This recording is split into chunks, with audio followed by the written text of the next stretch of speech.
আসসালামু আলাইকুম, আশা করি নিশ্চয়ই ভালো আছেন। তো আজকের ভিডিওতে আমরা পুলব্যাক ট্রেডিং স্ট্র্যাটেজি নিয়ে আলোচনা করব, অথবা এটাকে আমরা প্রাইস রিটেস্ট ট্রেডিং স্ট্র্যাটেজিও বলতে পারি।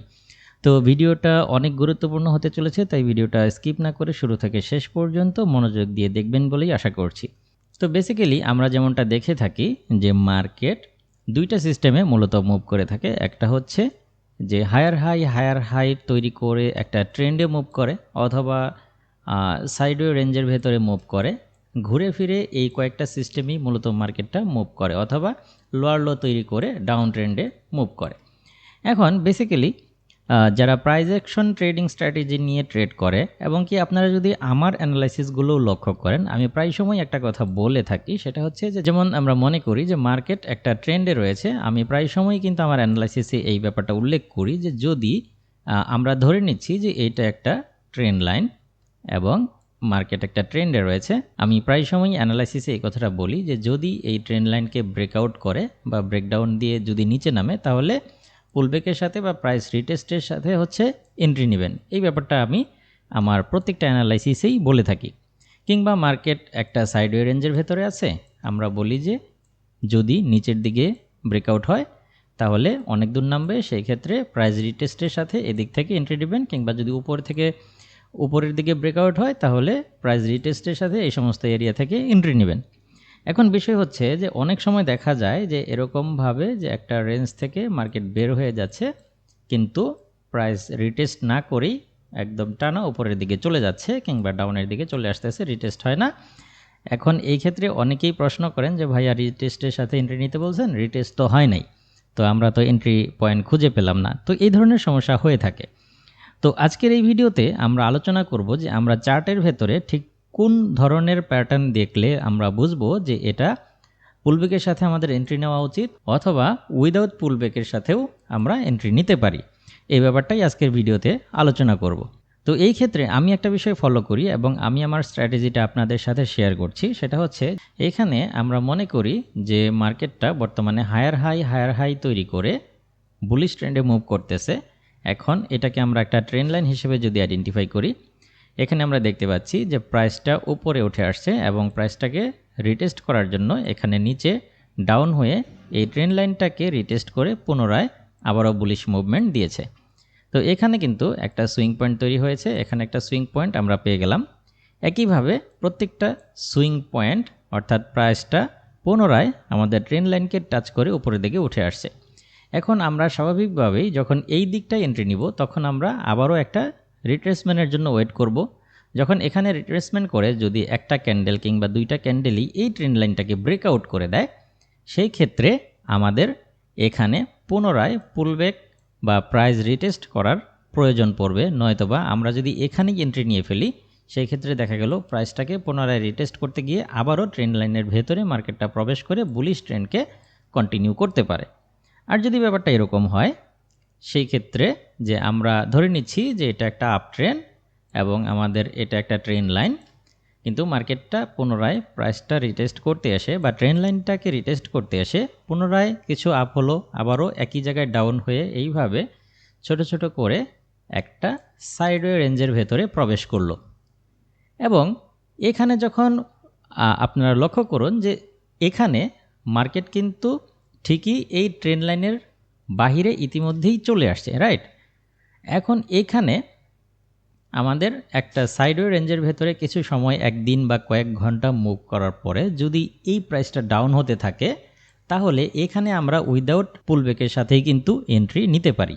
ওকে, তাহলে বিষয়টা হচ্ছে এইরকম যে আমরা যদি একটা ট্রেন্ড দেখি, যে কোনো ট্রেন্ড শেষ করে মার্কেট যদি একটা ট্রেন্ড শেষ করে কোনো কারণ ছাড়াই, কিংবা যে কোনো নিউজ টাইম হতে পারে বা যে কোনো ইস্যু হতে পারে, আন্তর্জাতিক বিশ্বের যে কোনো ইস্যুতে যদি প্রাইসটা ডাউন হয়ে একদম এক ক্যান্ডেল বা দুই ক্যান্ডেলেই আমাদের ট্রেন্ড লাইন হোক বা সাপোর্ট রেসিস্ট্যান্স যেই জোনটাকে আমরা টার্গেট করে ট্রেড করতেছি ওইটাকে যদি ব্রেকআউট দিয়ে দেয়, সেই ক্ষেত্রে আমাদের পুলব্যাক কিংবা প্রাইস রিট্রেস করার প্রয়োজন পড়বে। নয়তোবা আমাদের এই এন্ট্রিগুলো ঝুলে যাওয়ার একটা রিস্ক থেকে যায়, এবং এটা বেশিরভাগ ক্ষেত্রে এই এন্ট্রিগুলো লসে যাওয়ার সবথেকে বেশি চান্স থাকে। কারণ দেখা যায় কিছুক্ষণ পরে বা কয়েক ঘন্টা পরে প্রাইসটাকে রিটেস্ট করতে গিয়ে বা ট্রেন্ড লাইনটাকে রিটেস্ট করতে গিয়ে পুনরায় এটার ভেতরে চলে আসে এবং এখানে একটা ফলস ব্রেকআউট বা বেয়ারিশ ট্র্যাপের ভেতরে ট্রেডাররা পড়ে যায়, সেক্ষেত্রে বড় ধরনের একটা লস হওয়ার চান্স থাকে।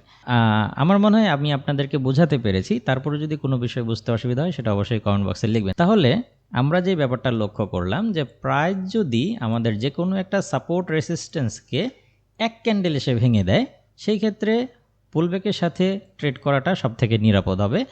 আর যদি কনসলিডেশন মুভমেন্ট দিয়ে ধীরে ধীরে প্রাইসটাকে ব্রেক করার চেষ্টা করে, সেক্ষেত্রে উইদাউট রিট্রেসমেন্টের সাথেও আমরা এন্ট্রি নিতে পারি। আমরা যদি কিছু রিয়েল চার্টের সাথে আমরা দেখার চেষ্টা করি, তাহলে আমাদের জন্য বুঝতে আরও বেশি সুবিধা হবে।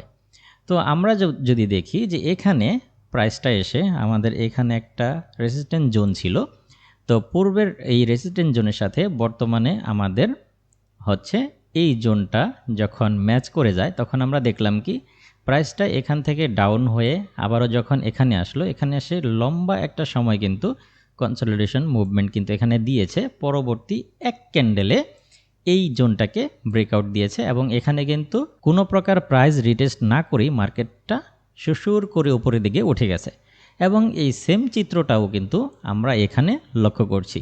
দেখুন এখানে এসে প্রাইসটা এখানে একটা রেজিস্ট্যান্স জোন তৈরি করে লম্বা একটা সময় এখানে কিন্তু একটা সাইডওয়ে রেঞ্জের ভেতরে মার্কেটটা চলেছে। এরপরে আস্তে করে প্রাইসটা উপরের দিকে ব্রেকআউট দিয়ে উইদাউট রিট্রেসমেন্টের সাথে প্রাইসটা উপরের দিকে উঠে গেছে।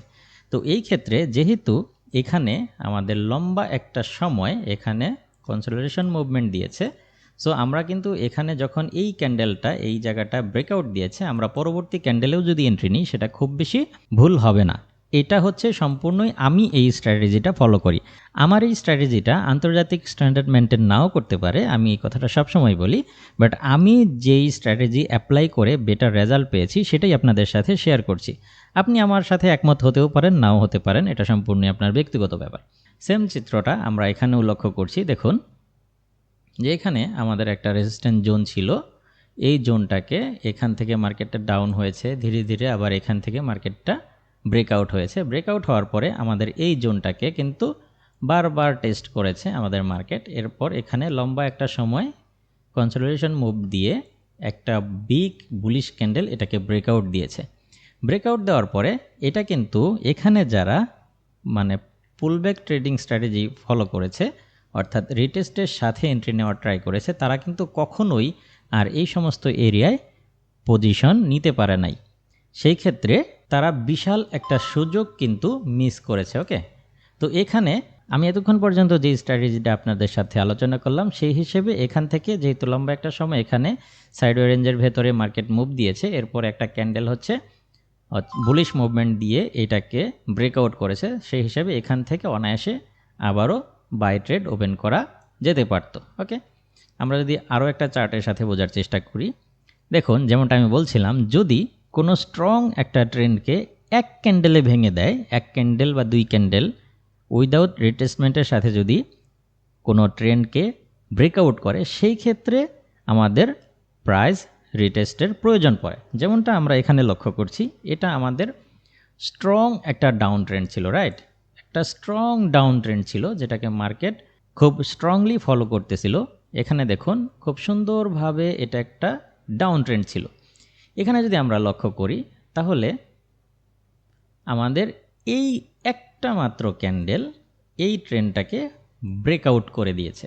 এই ক্ষেত্রে আমরা যদি পুলব্যাকের সাথে যদি আমরা এন্ট্রি না নিই, অর্থাৎ প্রাইস রিটেস্ট না করেই যদি এখানে এন্ট্রিতে চলে যাই, হ্যাঁ কিছু সময় পরে হয়তোবা আমাদের এন্ট্রি প্রফিটে আসছে, বাট লম্বা একটা সময় আমাদের কিন্তু এই এন্ট্রিটা ঝুঁকিতে চলে যেত। যেমন এটা হচ্ছে ডেইলি চার্ট, তার মানে সম্পূর্ণ একটা দিন বা দুইটা দিন কিন্তু এখানে নিচে অবস্থান করছে এবং মার্কেটটা পুনরায় এখানে প্রাইসটাকে রিটেস্ট করেছে। আমরা এটাকে যদি দেখি যে আমাদের এই ক্যান্ডেলটা হচ্ছে ব্রেকআউট দিয়েছে এবং পরের ক্যান্ডেল এসে প্রাইসটাকে রিটেস্ট করেছে এবং পরের ক্যান্ডেলও আশেপাশে এখানেই রিটেস্টের মতোই এখানে ঘুরপাক খেয়ে দেন পরবর্তীতে মার্কেটটা আপ হয়েছে।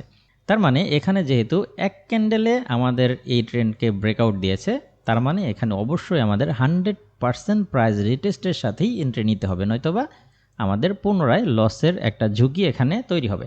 এখানে যদি ব্যাপারটা এরকম হতো যে এই প্রাইসটা এখানে এসে, আমি একটু জুম করে বোঝানোর চেষ্টা করছি, যদি এরকম হতো যে এই প্রাইসটা এখানে এসে এই ট্রেন্ড লাইনটাকে রেসপেক্ট করে কিছু সময় যদি এখানে এইভাবে চলতো, চলার পরে যদি ধীরে ধীরে এটাকে ব্রেকআউট দিত, তাহলে আমরা উইদাউট পুলব্যাকের সাথেই এন্ট্রি নিতে পারতাম। বাট এটা কিন্তু এখানে হয় নাই। এখানে যেটা হয়েছে যে এক ক্যান্ডেলে এসে ব্রেকআউট দিয়েছে। এখানে যদি ব্যাপারটা এরকম হয় যে এক ক্যান্ডেল না, যদি 2-3 ক্যান্ডেলেও এরকম করতো, যেমন ধরে আমরা যদি এই ক্যান্ডেলটা এখানে ক্লোজ হতো, পরের আরেকটা ক্যান্ডেল এখানে ক্লোজ হইতো, পরের ক্যান্ডেলেও যদি ব্রেকআউট দিত, তারপরেও আমাদের এখানে প্রাইস রিটেস্ট করার প্রয়োজন পড়তো।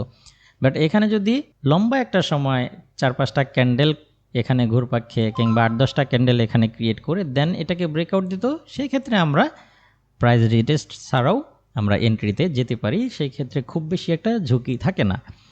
তো ব্যাপারটা যেটা দাঁড়ালো, আমরা যদি পুনরায় এটাকে আবারও সামারাইজ করি, তাহলে পুরো বিষয়টা আমরা বুঝতে পারবো যে আমাদের অবশ্যই যে কোনো একটা ট্রেন্ড কিংবা সাপোর্ট রেসিস্ট্যান্স যদি লম্বা একটা সময় এখানে কনসলিডেশন মুভ দিয়ে ধীরে ধীরে ওই প্রাইসটাকে ব্রেকআউট দেয়, সেই ক্ষেত্রে আমরা যে কোনো পজিশন থেকেই আমরা ট্রেড নিতে পারি। আর যদি ব্যাপারটা এরকম হয় যে কোনো প্রকার কনসলিডেশন মুভ না দিয়ে সোজা একটা ক্যান্ডেল এসে আমাদের প্রাইসকে বা সাপোর্ট রেসিস্ট্যান্টকে ব্রেকআউট দেয়, সেই ক্ষেত্রে আমাদের পুনরায় প্রাইস রিটেস্ট করে দেন আমাদের এন্ট্রিতে যাওয়া উচিত। আশা করি বুঝতে পেরেছেন। আমি বরাবর যে কথাটা সবসময় বলে থাকি সেটা হচ্ছে যে এখানে আমি আপনাদের সাথে যেই তথ্যগুলো শেয়ার করলাম তা সম্পূর্ণই আমার ব্যক্তিগত মতামত। আমার এই স্ট্র্যাটেজি হয়তোবা ইন্টারন্যাশনাল স্ট্যান্ডার্ড মেনটেন নাও করতে পারে, তাই আমার এই স্ট্র্যাটেজি আপনি গ্রহণ করতে পারেন কিংবা অ্যাভয়েড করতে পারেন। তবে আমি অবশ্যই আপনাদেরকে পরামর্শ দিব যে কোনো স্ট্র্যাটেজি অ্যাপ্লাই করার আগে অবশ্যই সেটা ডেমোতে প্র্যাকটিস করে নেবেন। আশা করি বুঝতে পেরেছেন। আজকের ভিডিও এখানেই শেষ করছি। দেখা হবে পরবর্তী কোনো ভিডিওতে অন্য কোনো টপিক নিয়ে। সেই পর্যন্ত আপনি ভালো থাকুন, সুস্থ থাকুন। আল্লাহ হাফেজ।